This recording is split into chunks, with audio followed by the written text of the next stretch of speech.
Capítulo 3. Eram estes os descendentes de Arão e de Moisés, no tempo em que o Senhor falou com Moisés no Monte Sinai. Os nomes dos filhos de Arão são os seguintes: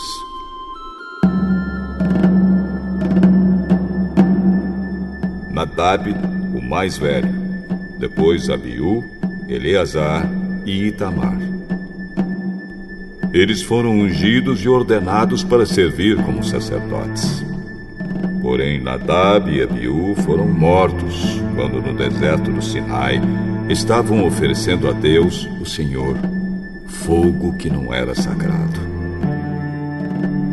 Eles não tinham filhos, e por isso Eleazar e Itamar serviram como sacerdotes durante a vida de Arão.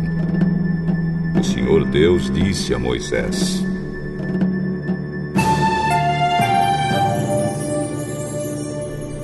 mande chamar a tribo de Levi e ponha os seus membros para ajudarem Arão, o sacerdote, no serviço religioso.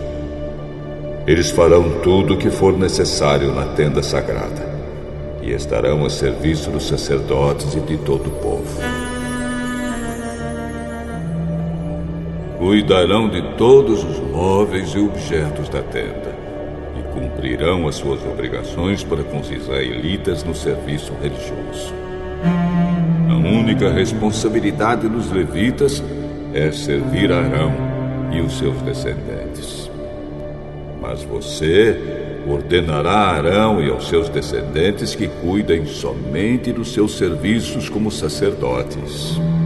Qualquer outro homem que tentar fazer esse serviço será condenado à morte.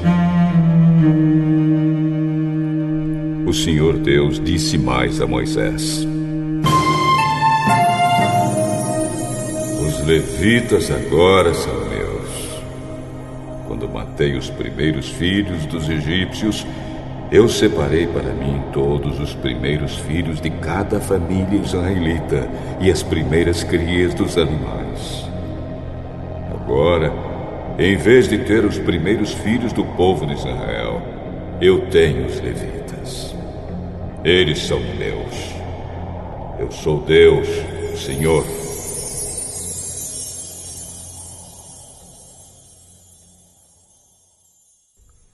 No deserto do Sinai, o Senhor Deus mandou que Moisés registrasse os levitas por grupos de famílias e por famílias, todos os do sexo masculino, da idade de 1 mês para cima.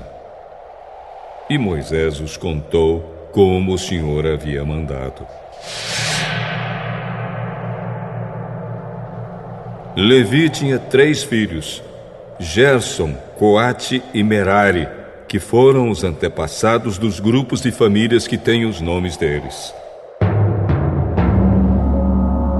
Gerson tinha 2 filhos, Libni e Simei.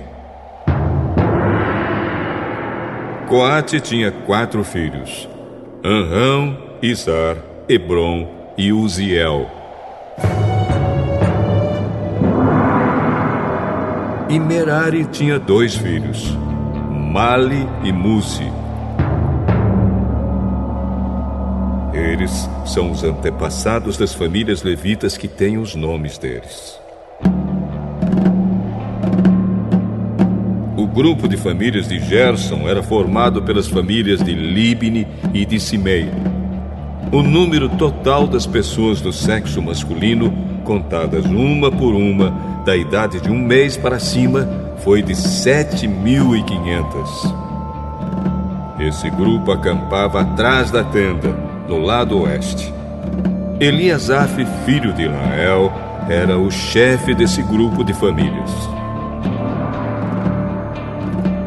Os gersonitas cuidavam da tenda, da sua cobertura de dentro, da cobertura de fora, das cortinas da entrada, das cortinas do pátio que fica ao redor da tenda e do altar, e das cortinas da porta do pátio e das suas cordas. O grupo de famílias de Coate era formado pelas famílias de Amram, Izar, Hebron e Uziel. O número total das pessoas do sexo masculino, da idade de 1 mês para cima, foi de 8.600. E essas pessoas tinham de cuidar da tenda. Esse grupo de famílias, isto é, os coatitas, acampava no lado sul da tenda. O chefe desse grupo era Elisafã, filho de Uziel. Eles cuidavam da arca da aliança, da mesa, do candelabro, dos altares, dos utensílios do lugar santo e da cortina da entrada do lugar santíssimo.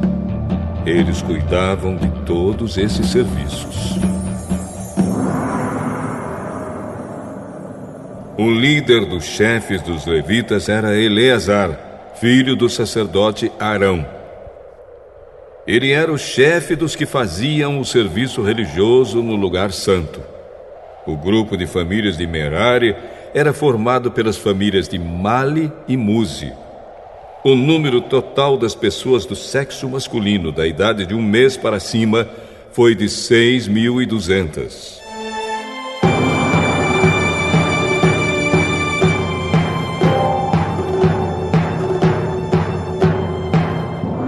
O chefe do grupo de famílias de Merari era Zuriel, filho de Abiail. Os meraritas acampavam no lado norte da tenda e cuidavam das tábuas da tenda, das vigas, das colunas, das bases e de todos os seus utensílios.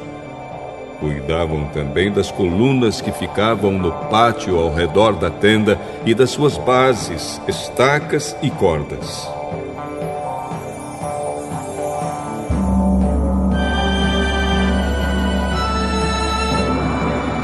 Moisés, Arão e os filhos de Arão acampavam em frente da tenda, no lado leste. Eles cuidavam dos serviços religiosos no lugar santo para o povo de Israel. Porém, se qualquer outro homem tentasse fazer esse serviço, devia ser condenado à morte. Como o Senhor havia ordenado, Moisés e Arão fizeram uma lista de todos os levitas do sexo masculino, da idade de 1 mês para cima, conforme os grupos de famílias. O total foi de 22.000. O Senhor Deus disse a Moisés: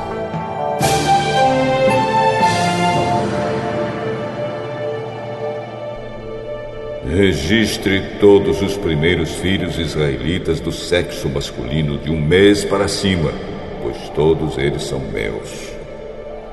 Porém, no lugar deles, eu ponho todos os levitas para serem meus. Eu sou Deus, o Senhor. Ponha também os animais dos levitas no lugar de todas as primeiras crias dos animais dos outros israelitas.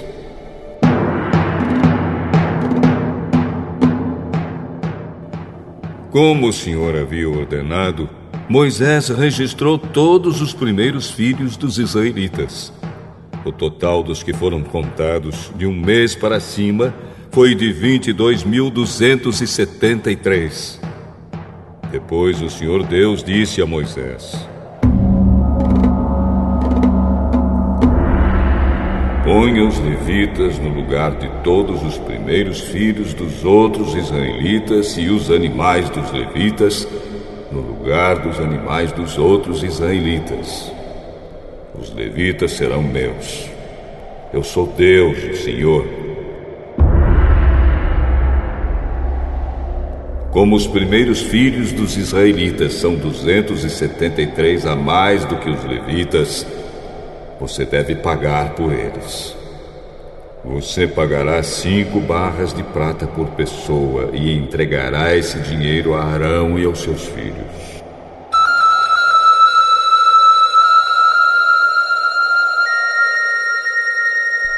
De acordo com a tabela oficial, a barra de prata, o ciclo, vale 20 geras.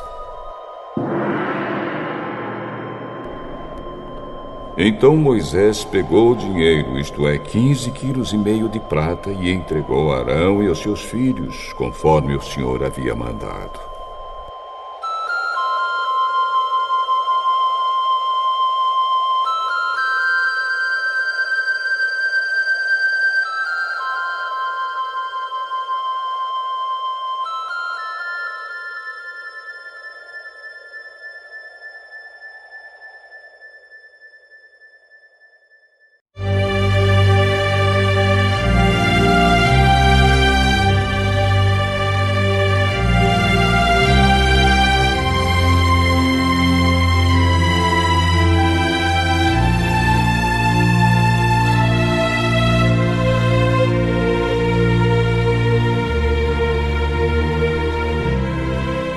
Capítulo 4. O Senhor Deus disse a Moisés: faça a contagem dos levitas descendentes de Coate por grupos de famílias e por famílias, e registre todos os homens de 30 a 50 anos de idade que tiverem capacidade para trabalhar na tenda sagrada. O serviço dos coatitas na tenda é o de cuidar das coisas santíssimas.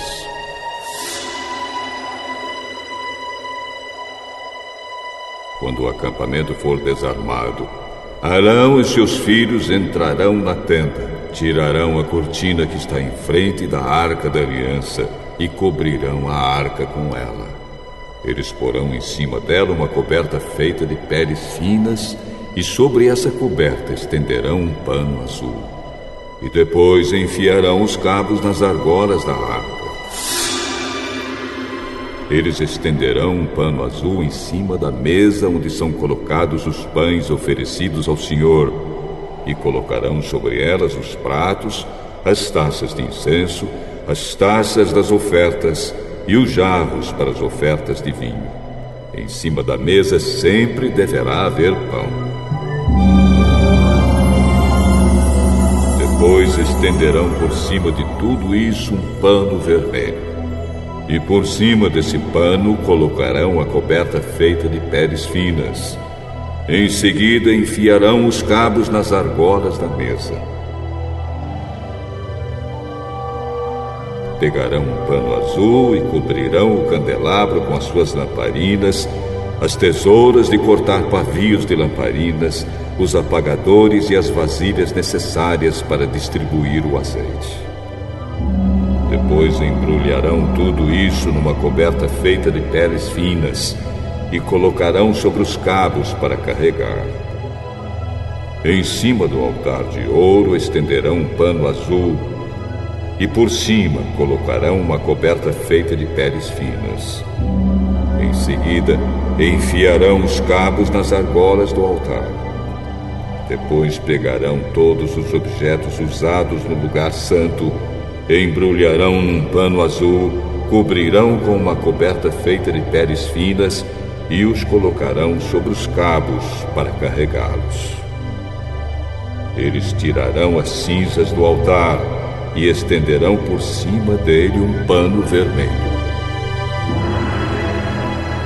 Colocarão sobre ele todos os objetos usados no serviço do altar: os braseiros, os garfos, as pás e as bacias. E por cima estenderão uma coberta feita de peles finas. Em seguida colocarão os cabos nas argolas do altar.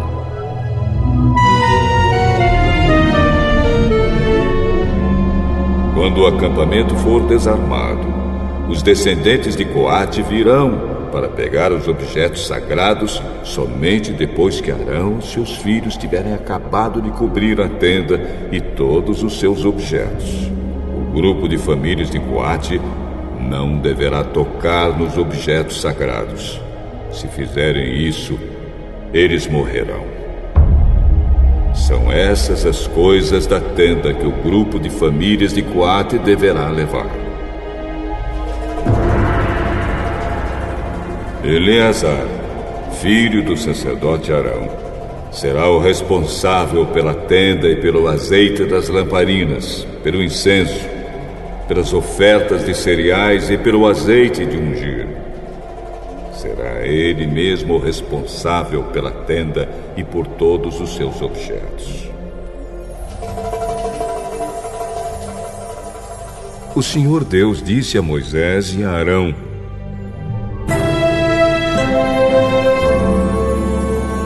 não deixem que as famílias de Coate morram por chegarem perto desses objetos sagrados. Para evitar que isso aconteça, Arão e os seus filhos entrarão na tenda e dirão a cada homem o que fazer e o que carregar. Porém, os coatitas não deverão entrar, nem por um instante, para ver as coisas santas.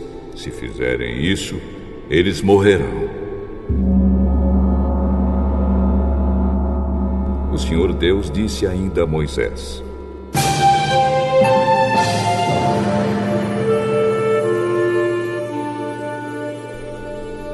faça a contagem dos descendentes de Gerson, por grupos de famílias e por famílias. E registre todos os homens de 30 a 50 anos de idade que tiverem capacidade para trabalhar na tenda sagrada. O serviço dos gersonitas é trabalhar na tenda e carregar cargas. Eles levarão a tenda, as coberturas de dentro e de fora, a coberta de peles finas e a cortina da entrada. Levarão também as cortinas do pátio, a cortina da porta do pátio que está ao redor da tenda e do altar, as suas cordas e todos os objetos que precisam para o seu trabalho. Todo o serviço dos gersonitas, o que eles deverão levar e fazer, estará debaixo das ordens de Arão e dos seus filhos. Estes darão ordens a respeito de tudo que eles devem carregar.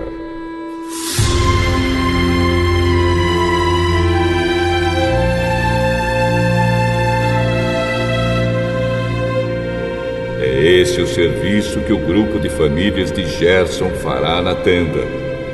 O serviço será dirigido por Itamar, filho do sacerdote Arão.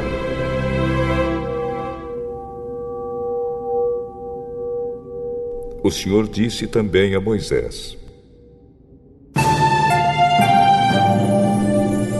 faça a contagem dos descendentes de Merari, por famílias e por grupos de famílias, e registre todos os homens de 30 a 50 anos de idade que tiverem capacidade para trabalhar na tenda sagrada.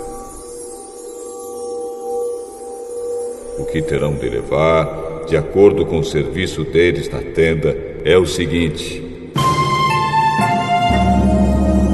as tábuas, os cabos, as colunas e as bases da tenda, as colunas do pátio que fica ao redor da tenda, as suas bases, as estacas e as cordas, com todos os seus objetos e com tudo que pertence ao seu serviço. Entregue a cada homem uma lista das coisas que ele deve levar. É essa a responsabilidade do grupo de famílias de Merari, de acordo com o serviço deles na tenda. Esse serviço será dirigido por Itamar, filho do sacerdote Arão.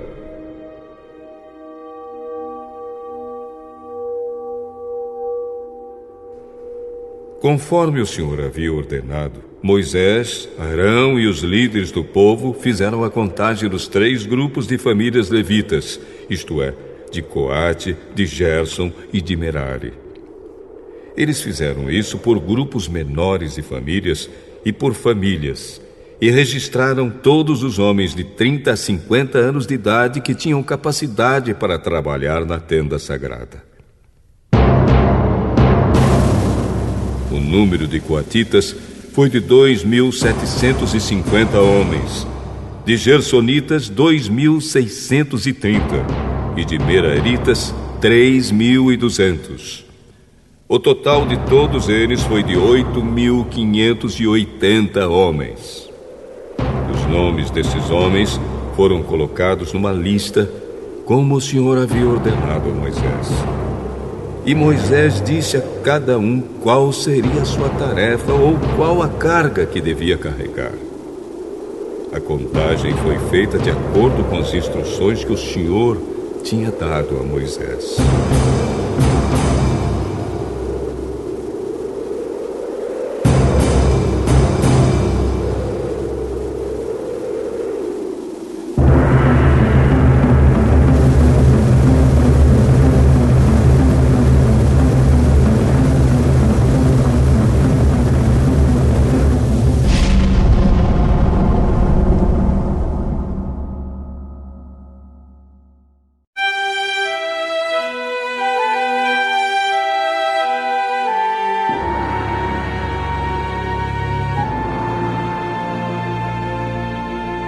João, capítulo 2.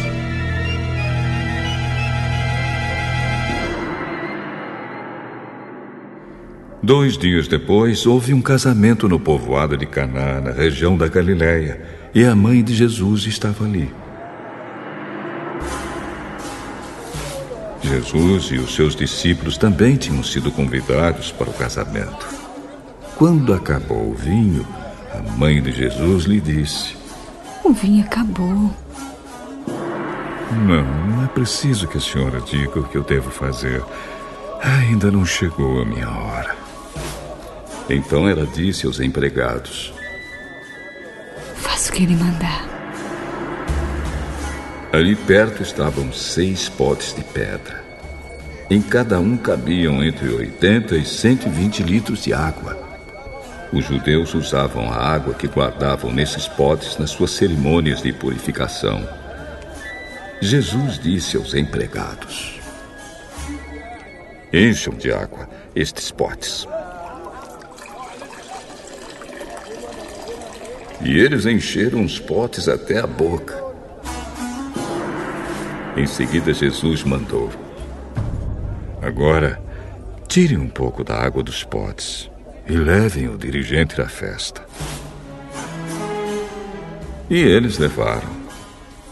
Então o dirigente da festa provou a água, e a água tinha virado vinho. Ele não sabia de onde tinha vindo aquele vinho, mas os empregados sabiam. Por isso ele chamou o noivo e disse: "Todos costumam servir primeiro o vinho bom, e depois que os convidados já beberam muito, serve o vinho comum. Mas você, hein, guardou até agora o melhor vinho."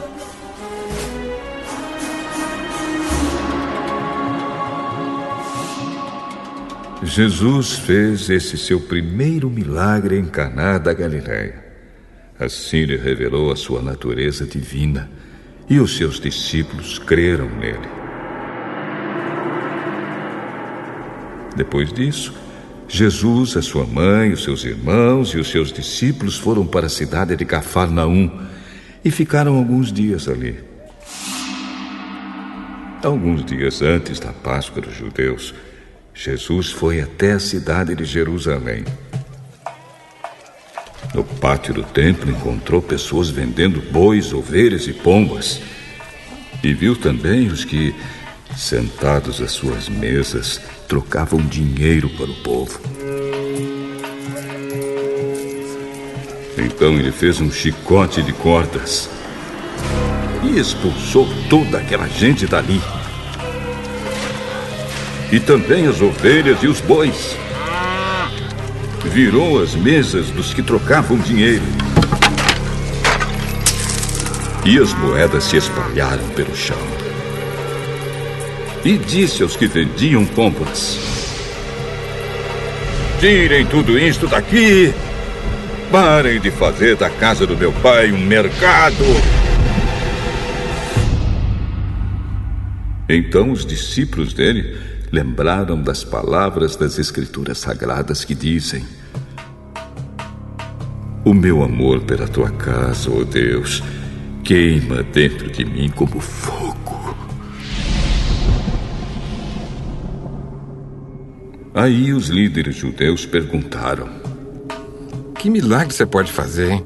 É para nos provar que você tem autoridade para fazer isso. "Derrubem este templo, e eu o construirei de novo em 3 dias."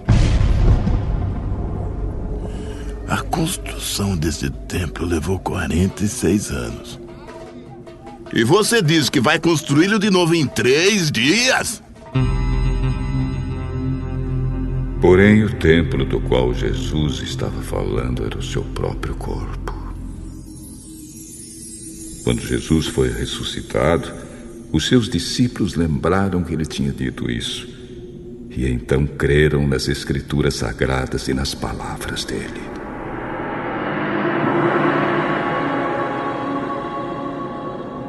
Quando Jesus estava em Jerusalém durante a festa da Páscoa, muitos creram nele porque viram os milagres que ele fazia. Mas Jesus não confiava neles, pois os conhecia muito bem. E ninguém precisava falar com ele sobre qualquer pessoa, pois ele sabia o que cada pessoa pensava.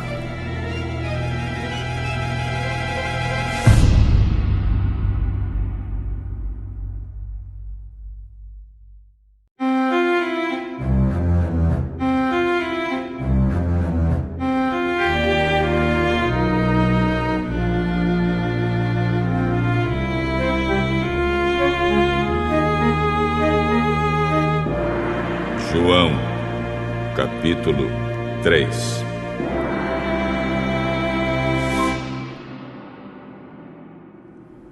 Havia um fariseu chamado Nicodemos, que era líder dos judeus. Uma noite ele foi visitar Jesus e disse: Rabi, nós sabemos que o Senhor é um mestre que Deus enviou, pois ninguém pode fazer esses milagres se Deus não estiver com ele. Eu afirmo ao Senhor que isto é verdade. Ninguém pode ver o reino de Deus se não nascer de novo. Como é que um homem velho pode nascer de novo? Será que ele pode voltar para a barriga da sua mãe e nascer outra vez? Eu afirmo ao Senhor que isto é verdade. Ninguém pode entrar no reino de Deus se não nascer da água e do Espírito. Quem nasce de pais humanos é um ser de natureza humana. Quem nasce do Espírito é um ser de natureza espiritual. Por isso, não fique admirado porque eu disse que todos vocês precisam nascer de novo. O vento sopra onde quer e ouve-se o barulho que ele faz, mas não se sabe de onde ele vem, nem para onde vai. A mesma coisa acontece com todos os que nascem do Espírito. Como pode ser isso? O Senhor é professor do povo de Israel e não entende isso? Pois eu afirmo ao Senhor que isto é verdade. Nós falamos daquilo que sabemos e contamos o que temos visto, mas vocês não querem aceitar a nossa mensagem.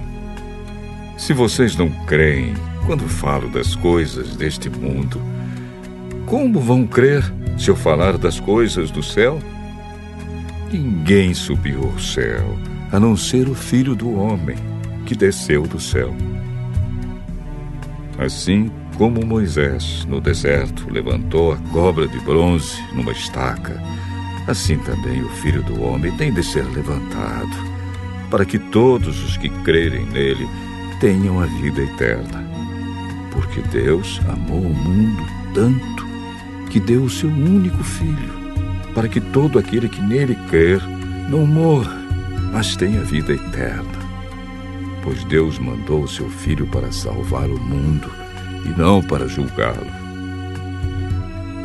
Aquele que crê no Filho não é julgado, mas quem não crê já está julgado, porque não crê no Filho único de Deus. E é assim que o julgamento é feito. Deus mandou a luz ao mundo, mas as pessoas preferiram a escuridão porque fazem o que é mal. Pois todos aqueles que fazem o mal odeiam a luz e fogem dela, para que ninguém veja as coisas más que eles fazem. Mas os que vivem de acordo com a verdade procuram a luz, a fim de que possa ser visto claramente que as suas ações são feitas de acordo com a vontade de Deus. Depois disso, Jesus e os seus discípulos foram para a região da Judéia. Ele ficou algum tempo com eles ali e batizava as pessoas. João também estava batizando em Enom, perto de Salim, porque lá havia muita água. João ainda não tinha sido preso. Alguns discípulos de João tiveram uma discussão com os judeus sobre a cerimônia de purificação. Eles foram dizer a João: Mestre, aquele homem que estava com o senhor do outro lado do Rio Jordão está batizando as pessoas. O senhor falou sobre ele, lembra? E todos estão indo atrás dele. Ninguém pode ter alguma coisa se ela não for dada por Deus. Vocês são testemunhas de que eu disse: eu não sou o Messias, mas fui enviado adiante dele. Num casamento, o noivo é aquele a quem a noiva pertence.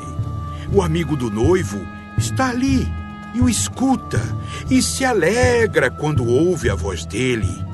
Assim, também o que está acontecendo com Jesus me faz ficar completamente alegre. Ele tem de ficar cada vez mais importante e eu menos importante. Aquele que vem de cima é o mais importante de todos, e quem vem da terra é da terra e fala das coisas terrenas. Quem vem do céu é o mais importante de todos. Ele fala daquilo que viu e ouviu, mas ninguém aceita a sua mensagem. Quem aceita a sua mensagem dá prova de que aquilo que Deus diz é verdade. Aquele que Deus enviou diz as palavras de Deus, porque Deus dá do seu Espírito sem medida. O Pai ama o Filho e pôs tudo nas mãos dele. Por isso, quem crê no Filho tem a vida eterna. Porém, quem desobedece ao Filho nunca terá a vida eterna, mas sofrerá para sempre o castigo de Deus.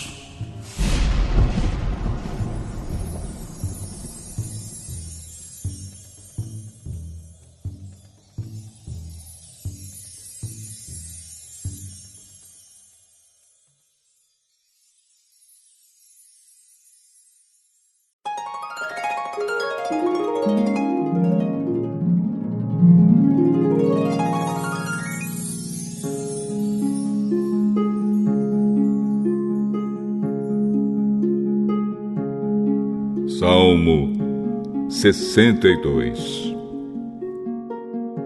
Salmo de Davi ao regente do coro, para confissão.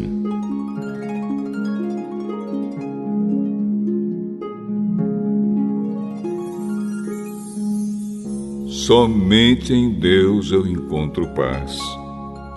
É dele que vem a minha salvação.